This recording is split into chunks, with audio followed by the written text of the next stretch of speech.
America আলোচনা করে যে না এটা করা ঠিক হবে না, ওইটা মানবাধিকার লঙ্ঘন, এটা ঠিক না, ওইটা ঠিক না, যুদ্ধ চাই না, এবার সে শান্তি চায়, এরকম একটা স্লোগান দিয়ে আসলো। কিন্তু মাদুরোর সাথে সমস্যাটা কি? ভেনেজুয়েলার সাথে খুব কি গুরুতর?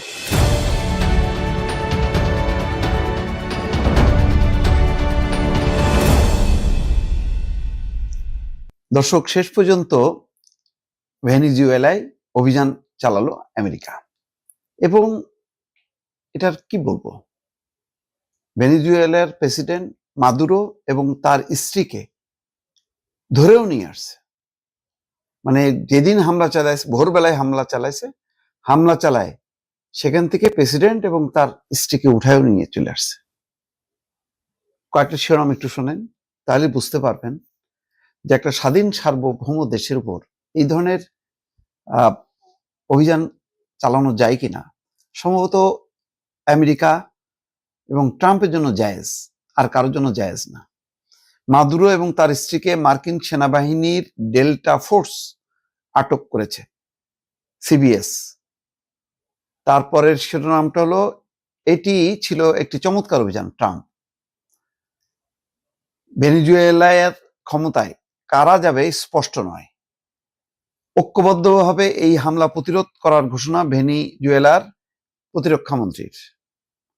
তারপর শিরোনাম হচ্ছে, ট্রাম্পের কাছে মাদুরোর বেঁচে থাকার প্রমাণ চাইলেন ভেনেজুয়েলার ভাইস প্রেসিডেন্ট।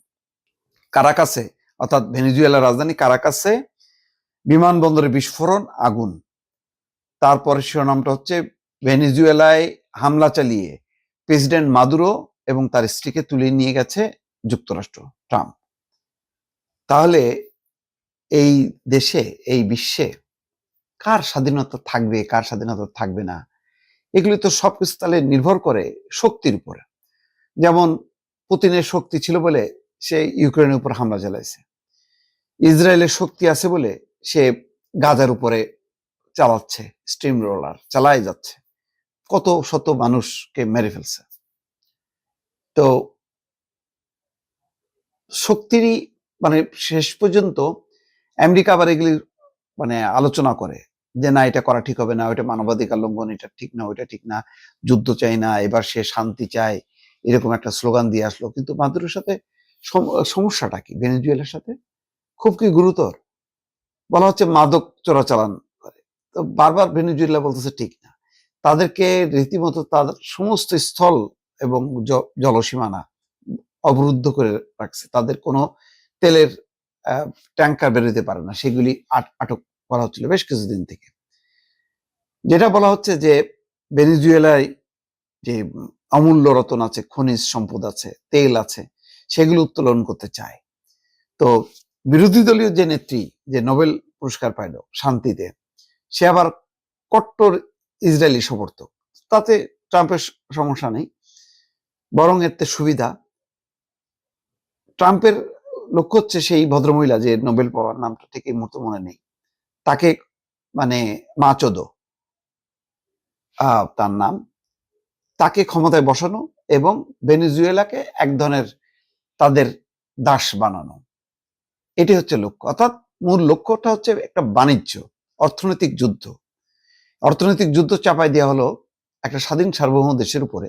নির্বাচিত সরকার একটা ক্ষমতায় আছে, সে ফ্যাসিস্ট হইতে পারে, যাই হইতে পারে না কেন, একটা দেশে হামলা চালায় এইভাবে প্রেসিডেন্ট তার স্ত্রীকে উঠায় নিয়ে আসার, এটা কি পারে কোনো তাহলে এইটা যদি আমেরিকা ভাঙে, তাহলে সবাই যার যার মতন করে সে শক্তি প্রদর্শন করবে। এখানে তাহলে কিসের, সবকিছু তছনছ করে দিল। ট্রাম্প এমন একটা দৃষ্টান্ত স্থাপন করলো যে এখানে যার শক্তি আছে সেই খেলবে, যার শক্তি নেই সে হচ্ছে পদানত হবে, পরাস্ত হবে। এটা আবার নতুন করে প্রমাণ করে দিলেন ডোনাল্ড ট্রাম্প। দর্শক।